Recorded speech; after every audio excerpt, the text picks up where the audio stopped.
પંચમહાલ જિલ્લા ભારતીય મજૂર સંઘ દ્વારા વિવિધ પડતર માંગણીઓને લઈને જિલ્લા કલેક્ટરને આવેદનપત્ર પાઠવવામાં આવ્યું છે। મજૂરોનું લઘુત્તમ વેતન 30,000 રૂપિયા પ્રતિ માસ કરવા, ESICની પગાર મર્યાદા 21,000 થી વધારી 42,000 રૂપિયા કરવાને, EPS પેન્શન 7,500 રૂપિયા ઉપરાંત મોંઘવારી ભથ્થું આપવાની માંગ કરવામાં આવી છે। સાથે જ EPFની પગાર મર્યાદા 15,000 થી વધારી 30,000 રૂપિયા, બોનસ ગણતરીની મર્યાદા 7,000 થી વધારી 18,000 રૂપિયા અને બોનસ પાત્ર પગાર મર્યાદા 21,000 થી વધારી 42,000 રૂપિયા કરવાની રજૂઆત કરાઈ છે। આંગણવાડી, મધ્યાહન ભોજન અને આશા વર્કરોના માનદ વેતનમાં વધારો, સમાન કામ માટે સમાન વેતન, ગ્રેજ્યુએટીની મર્યાદા 40 લાખ રૂપિયા કરવા, 8મ પગાર પંચનો તાત્કાલિક અમલ અને જૂની પેન્શન યોજનાનો લાભ આપવાની પણ માંગ કરવામાં આવી છે। ભારતીય મજૂર સંઘે તમામ પડતર માંગણીઓનો વહેલી તકે નિકાલ કરવા તંત્ર સમક્ષ રજૂઆત કરી છે।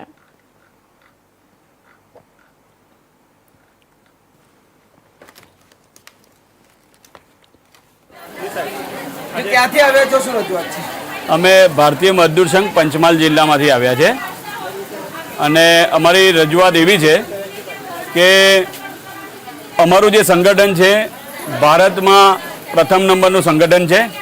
એમાં ટોટલ 8,000 યુનિયનો આપણી સાથે જોડાયેલા છે। એમાં મજદૂરોના જે પ્રશ્ન છે કે જે ઉદ્યોગના મજદૂર છે, એ પરિવહનના મજદૂર છે, આશા વર્કર્સ, સ્કીમ વર્કર્સના છે, MDM, આંગણવાડી, એવા 8,000 યુનિયનો અમારી સાથે જોડાયેલા છે। એમાં રાંચીની અંદર જે આનું એક મહાસંમેલન થયું એ 26, 27 અને 28, 2026ના રોજ ઝારખંડ રાંચીની અંદર સંમેલન થયું। એમાં નિર્ણય લેવાયો કે જે મજદૂરોના વિવિધ પ્રશ્ન છે એના માટે ભારતમાં બધી જગ્યાએ આ રીતના સરકારશ્રીને આવેદન આપવાનું છે જે એ માગણીઓ પૂર્ણ થઈ નથી।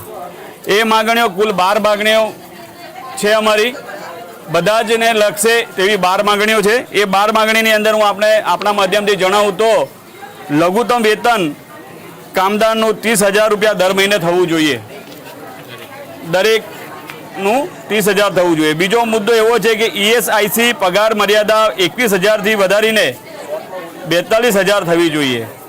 ઓછામાં ઓછું પેન્શન 75,000 થવું જોઈએ, 7,500 થવું જોઈએ। એમાં મોંઘવારી DA ભથ્થું ચિકિત્સા યોજના આવી જોઈએ। EPFની મર્યાદા 15,000 થી વધારીને 30,000 થવી જોઈએ।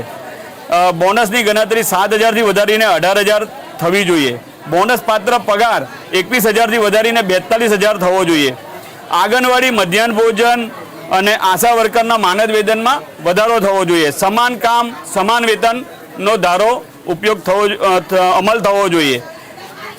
નવો જે કાયદો આવ્યો છે સમસંહિતાનો, કે સમસંહિતા સમ વિરોધી જોગવાઈઓ દૂર કરવી જોઈએ। કામદારો માટે જે અહિત કરતી જે જોગવાઈઓ છે સમસંહિતામાં એ દૂર થવી જોઈએ। ગ્રેજ્યુએટીની મર્યાદા 40 લાખ રૂપિયા થવી જોઈએ। 8મા પગાર પંચનો અમલવારી થવી જોઈએ અને જૂની પેન્શન યોજના લાગુ થવી જોઈએ। સાથે સાથે LICની અંદર જે ડેવલપમેન્ટ ઓફિસરો છે તેઓને કાયમી કરવામાં આવતા નથી, એ લોકોને પણ કાયમી કરવા જોઈએ। એ આપના માધ્યમથી આજે અમે સરકારશ્રીને રજૂઆત કરીએ છીએ। હું ભારતીય મજદૂર સંઘ પંચમહાલ જિલ્લા ભારતીય